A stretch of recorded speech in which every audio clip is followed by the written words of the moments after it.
नेहरू जी के खिलाफ व्हाट्सएप पे गंदा ज्ञान बांटने वाले लोगों, इतनी शर्म लिहाज रखो कि यही वो नेहरू था जिसने आजादी के बाद पहली सरकार बनाई तो पूर्ण बहुमत की सरकार होने के बाद भी 5 ऐसे मंत्रियों को शपथ दिलाई जो कांग्रेस के नहीं थे। वाह। कानून के जानकार पूज्य बाबा साहब भीमराव अंबेडकर को कानून मंत्री बनाया।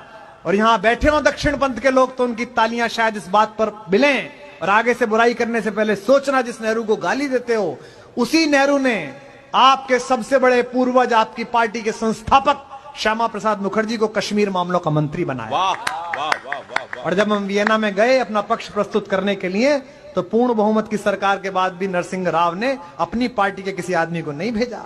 सबसे अच्छे वक्ता कवि कुल वंश के मौली मणि पंडित अटल बिहारी वाजपेयी से कहा कि आप जाकर बोलकर इतना तो सीख।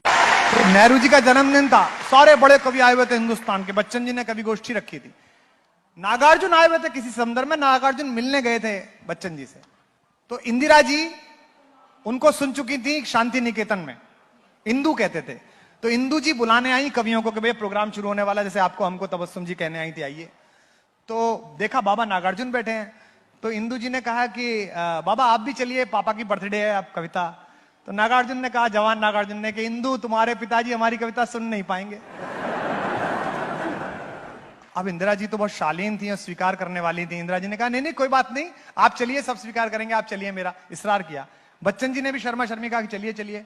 तो नागार्जुन गए और ताकत देखिए, हिंदुस्तान का इतना बड़ा मसीहा, आज के लोगों की तो क्या ताकत होगी, नेहरू के बारे में कुछ भी फैला लो आप यार, कुछ भी आप व्हाट्सएप यूनिवर्सिटी पे अपना सिलेबस भेजते रहो, कोई फर्क थोड़ी पड़ता है उससे। हिंदुस्तान की आजादी के आंखों को भाखड़ा नागल बांध और आईआईटी आईएम का ख्वाब देने वाला आदमी अगर आपको पसंद नहीं है तो ये आपकी दिक्कत है भाई, हमारी दिक्कत नहीं है। ये आपकी दिक्कत है। रेखता वालों, क्या कहने वाले का कलेजा होगा और क्या सुनने वाले का जब्त होगा। वो आदमी जिसे नासिर टीटो दोनों सलाम करते थे, वो आदमी जिसे अमेरिका और रूस अपने खेमे में लेना चाहते थे, वो आदमी जो गांधी का दत्तक पुत्र माना जाता था, वो आदमी जिसे प्रोफेसर लास्की प्यार करते थे इकोनॉमिक्स के, लंदन कॉलेज ऑफ इकोनॉमिक्स के, उस आदमी को सामने बिठाकर एक नौजवान शायर नागार्जुन ने कविता पढ़ी, वतन बेचकर पंडित नेहरू फूले नहीं समाते हैं, फिर भी गांधी की समाधि पर झुक झुक फूल चढ़ाते हैं।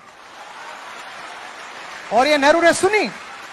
ज्यादा बड़ी ताकत यह कि नेहरू ने सुनी, और उसके बाद नेहरू ने यह नहीं कहा कि इनको ईडी का सामान भेज दो, इनके घर सीबीआई भेज दो, इनके घर पुलिस भेज दो, ये नहीं कहा नेहरू ने।